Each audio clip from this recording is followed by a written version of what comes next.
Hello, this is Abhijit Roy और आज हम बेसिकली आपको थोड़ा सा इंट्रोडक्शन देंगे क्लास 11th की चैप्टर नंबर 6 में। एक टॉपिक है जिसको हम बोलते हैं work power and energy, right. So ये जो वर्क पावर एनर्जी है, इस पूरे टॉपिक में हम क्या पढ़ेंगे हम बेसिकली एक चीज़ देखेंगे और वो चीज़ ये है कि एक बॉडी में के अंदर में बेसिकली उसकी कितनी पोटेंशियल रह सकती है, राइट। आई टेल यू, धरती में हर बॉडी के अंदर में कुछ ना कुछ एक सर्टेन पोटेंशियल होती है, लेकिन वो बदलती रहती हैं according to the motion, according to the rest, according to the height, right. उस हिसाब से वो बदलती रहती है और वेरियस फॉर्मेट्स, राइट। और उसके साथ साथ इंटरेस्टिंग नाम भी आती हैं, right. So we are basically हम क्या करते हैं यहाँ पे फिमिलियर करते हैं आपको कि देखिए कुछ ऐसे टर्मिनोलॉजीज हम यूज़ करते हैं और इसका ये कंसेप्ट होती हैं। जैसे देखिए, आप इतने दिन से सुन रहे होंगे, सबको ही सुना है what is energy, right. So you have heard of this word energy, but actually ये एनर्जी और कुछ नहीं होती है, ये एक्चुअली वर्क डन होती है, राइट। और वर्क डन क्या है वो जानना पड़ेगा फिर। सो इस तरह से मैं बोल रहा था कि नए चीज़ों के नाम के साथ हम थोड़ा सा बात करेंगे और ये चीज़ होती क्या है वो भी हम देखेंगे, right. So let us start with this, okay. So पहला बात, वर्क पावर एंड एनर्जी की बात कर रहे हैं हम, राइट। सो बहुत सारे बात आएंगे इसमें, राइट। हम इतने दिन तक जो एनर्जी और वर्क पावर और इन सब की बात कर रहे थे, तो इलेक्ट्रिसिटी लोग सोचता है करंट के साथ ही ये एप्लीकेबल होती है। नहीं, ये मैकेनिकल सिस्टम में भी एप्लीकेबल होती है, केमिकल सिस्टम्स में भी एप्लीकेबल होती है। It is applicable to all the fields, but the thing is उनकी प्रेजेंटेशन कुछ बदल जाती हैं, राइट। कैसे? Let us see that, okay. जैसे मैं यहाँ पे एक मैकेनिकल सिस्टम की बात कर रहा हूँ, and if you talk of a mechanical system and work done, so work done तभी मुमकिन है, एक्चुअली बेसिक फॉर्मेट में बता दूं आपको वर्क डन का। Work done is basically force into displacement, right. Force into displacement, और डिस्प्लेसमेंट जो है वो shortest path between two points है, जो एक वेक्टर क्वांटिटी है। सो वर्क डन एक वेक्टर क्वांटिटी है, फोर्स एक वेक्टर क्वांटिटी है, डिस्प्लेसमेंट एक वेक्टर क्वांटिटी है। और आपको पता है वेक्टर इनटू वेक्टर क्या होती है? स्केलर। और इस तरह से वर्क डन मेरी जो हो जाती है वो एक स्केलर क्वांटिटी होती है, राइट। स्केलर क्वांटिटी होती है।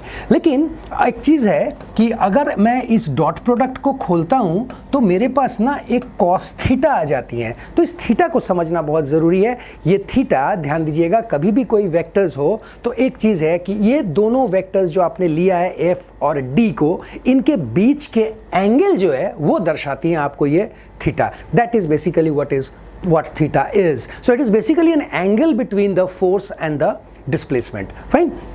तो इस चीज़ को मैं थोड़ा सा यहाँ पे लिखा हूँ, राइट। और ये यहाँ पे मैं दिखाने का कोशिश किया हूँ आपको कि देखिए कि हमारी जो एंगल है theta, that is basically nothing but the F vector और डी वेक्टर का बीच का एंगल, राइट। और यहाँ से हम जब भी हम वर्क डन, जैसे मैंने आपको शुरू में ही बोला था, work done is nothing but energy. लेकिन हमारे इस कंटेंट में, हमारे इस चैप्टर में, we are going to stress on two types of energies. One is called a kinetic energy and another one is called a potential energy. So kinetic energy हमारा वो चीज़ होगी जिसमें आपके बॉडी जो है वो मोशन में रहेगी। So if it is not in motion then will not consider it as a kinetic energy. और पोटेंशियल एनर्जी में क्या होती है? पोटेंशियल एनर्जी में हाइट को देखते हैं, राइट। कितनी ऊंची है, कितनी नीची है, उस हिसाब से हम पोटेंशियल की बात करते हैं। तो इन चीज़ों को देखते हुए ये मैं work is said to be done, जैसे मैं बता रहा था आपको, acting on a body and the body moves some distance, okay, in the direction of the force. और ये चीज़ मैं आपको बेसिकली बताने का कोशिश कर रहा था, एफ और डी के बीच के एंगल। ये बड़ा अच्छा फिगर है जो आपको बता रही है। Look at this D, displacement हुई है, आपने कुछ ताकत लगाया है। ज़रूरी नहीं है ये ताकत आप थीटा में ही लगाओ, you can apply it in this way और you can apply it in this way, all this, ये जो थीटा है that keeps on changing, right, whatever way you apply. ये एक स्विंग का एग्जाम्पल है जो मैंने एक फिगर को देखा तो बड़ा अच्छा लगा मुझे ये फिगर। और वो फिगर में मैं आपको बताना चाहता हूँ कि देखिए ये जो फिगर है, ये फिगर में बेसिकली मैं आपको एक चीज़ समझाना चाहता हूँ, और वो चीज़ ये है कि इनके चेंजेस क्या हैं पोटेंशियल एनर्जीज में। तो ज़रा ध्यान दीजिएगा। तो मैं क्या किया, यहाँ पे एक सर्टेन हाइट लिया, let us take this as some height h, okay, and some height h1 ले लेता हूँ मैं, h1 और h2। सो दोनों का बीच की जो डिफरेंस ऑफ हाइट है that is where h2 minus h1, okay. So इस जगह पे लड़की का एक सर्टेन काइनेटिक एनर्जी होगी, अगर काइनेटिक एनर्जी होगी, और अगर ये पोटेंशियल एनर्जी भी होगी because you have got h. लेकिन मैं इसको ठीक से समझा इसलिए नहीं पा रहा हूँ यहाँ पे, इस जगह पे पर्टिकुलर प्रॉब्लम पे, बिकॉज अगर मेरी ये ग्राउंड जो यहाँ पे बनी है वो यहाँ पे बनती, तब मैं ज़रूर बोलता कि पोटेंशियल एनर्जी मेरी यहाँ पे क्या है, ज़ीरो है। लेकिन यहाँ पे एक सर्टेन हाइट है, तो इसका मतलब यहाँ पे it will have potential energy which is mgh, और उसके साथ साथ उसके पास वेलोसिटी भी रहेगी स्विंगिंग की, and that is half mv²।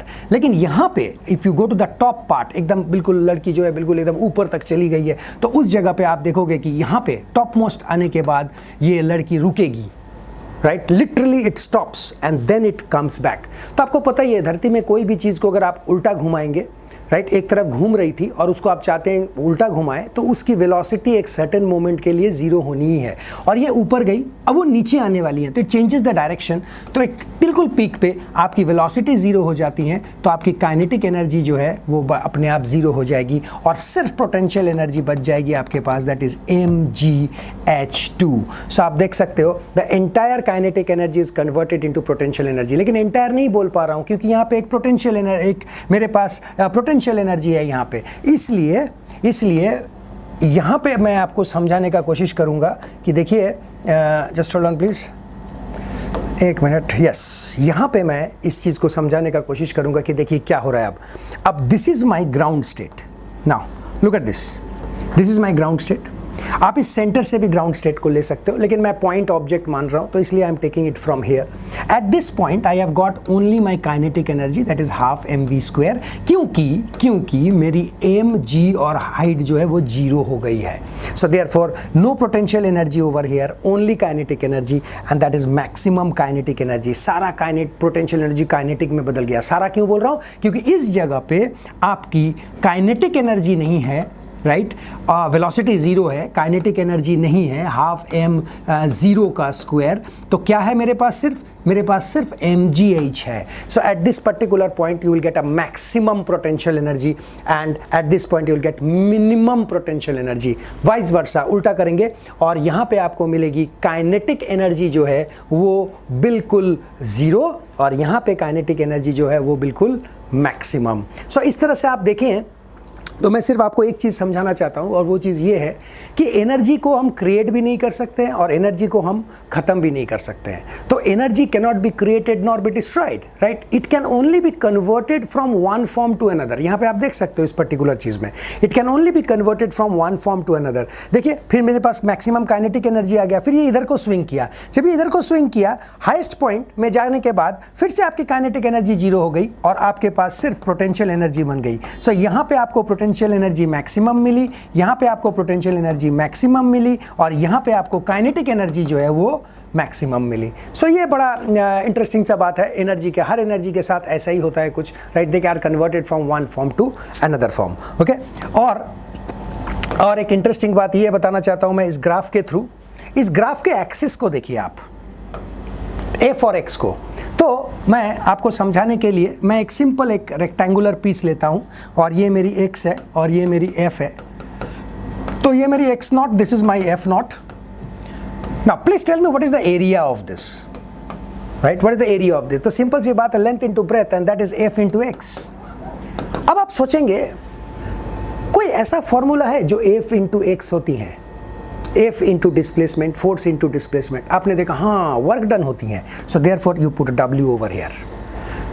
और मैं आपको ये चीज़ को इस तरह से क्यों समझा रहा हूँ? क्योंकि अगर आप इसको देखेंगे, तो एक इंटरेस्टिंग सा बात है, और वो बात ये है कि कभी भी आप F और X के बीच के कभी भी आप एरिया निकालते हो तो ये वर्क डन आ जाती हैं। तो दिस डायग्राम बेसिकली रिफ्लेक्ट्स क्या कि हमने क्या किया, एरिया निकाल लिया, और एरिया निकालने का मतलब ये है कि आप एक्चुअली वर्क डन निकाल रहे हैं, because force into x is nothing but work done. तो ये एक बेसिक कंसेप्ट है। ग्राफ को देख के कभी भी नहीं डरिएगा।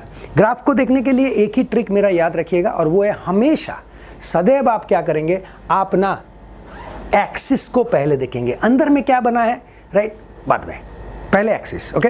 सो इस तरह से हमारा कंसेप्ट आती है ये वाली। और ये पोटेंशियल एनर्जी है, बोज एंड एरोज वाली कंसेप्ट है, राइट। तो एक बो है, ये ऐसा बो है, और ये बो जो है आप खींचते हो तो इट हैज़ गॉट पोटेंशियल। जैसे मैंने बोला हर ऑब्जेक्ट में पोटेंशियल होती है। The thing is how do you extract it, right. So ये एक तीर लगाओगे आप तो it goes at a very high speed, right. कहाँ से आई वो एनर्जी, काइनेटिक एनर्जी, वो बो की एक्चुअली पोटेंशियल एनर्जी थी, ओके।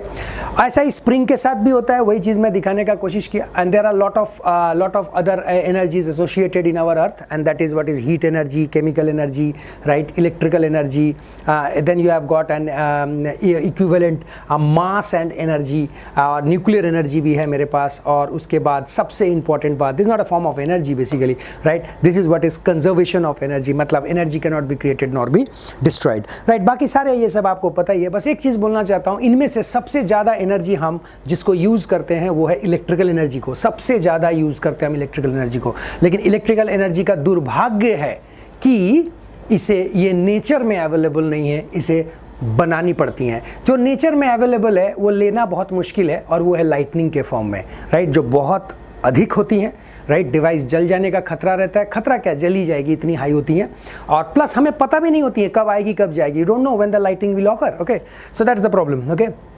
और ये जो एनर्जी है वो एक इंटरेस्टिंग सा बात है, और वो है एनर्जी माने वर्क डन, याद है ना।